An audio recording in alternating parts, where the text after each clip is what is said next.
ইতিহাসে প্রথমবারের মতো ইসরায়েল সরাসরি যুদ্ধে জড়িয়েছে ইরানের সাথে, যেখানে মাত্র এক সপ্তাহেই পতনের মুখে ইসরায়েল। কয়েক হাজার বছরের ইতিহাস এবং ভৌগোলিক মানচিত্র সমৃদ্ধ ইরান শুধু সামরিক শক্তিতেই নয়, এর কৌশলগত অবস্থান আর দৃঢ়তার জন্য পরিচিত।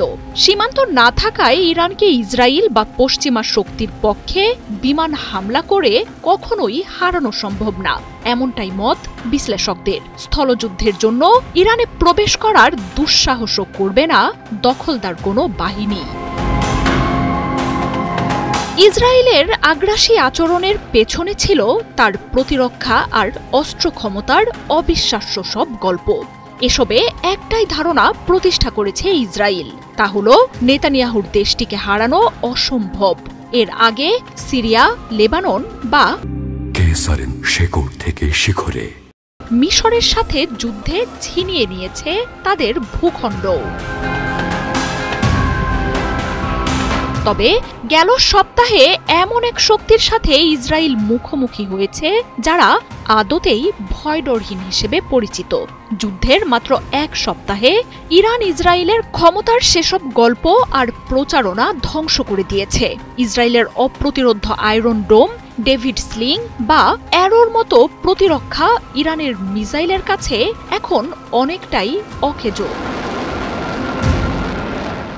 ধ্বংসস্তূপে দাঁড়িয়ে নেতানিয়াহু প্রতিশ্রুতি দিচ্ছেন ইরানকে পরাজিত করার, তবে তা যে সম্ভব নয় সেটা ইরানের কৌশলগত অবস্থান আর সামরিক শক্তি দেখলেই স্পষ্ট হয়ে যায়।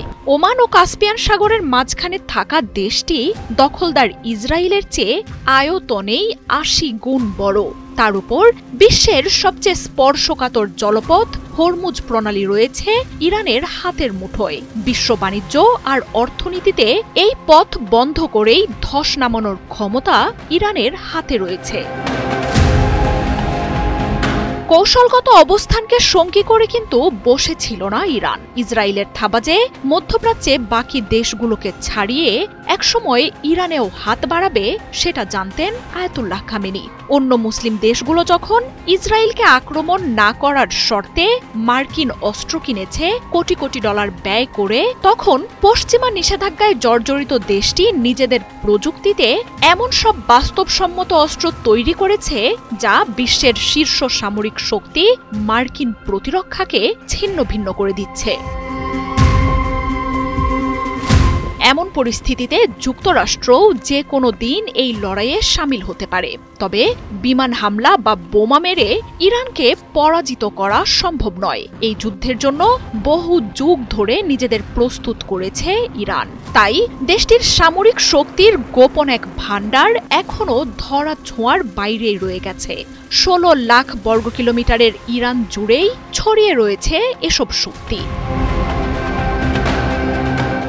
ইরানকে ঠেকাতে হলে প্রবেশ করতে হবে আয়াতুল্লাহ খামেনির দেশটির অভ্যন্তরে। তবে স্থলযুদ্ধে যেখানে লেবানন আর ইয়েমেনের প্রতিরোধ গোষ্ঠীর কাছেই নাজেহাল হতে হয়, সেখানে ইরানের বিরুদ্ধে সেই দেশে ঢুকে যুদ্ধ পরিচালনা নিজেদের জন্যই মৃত্যু ডেকে আনবে যুক্তরাষ্ট্র আর ইসরায়েলের। মার্জিয়া উপমা, ৭১।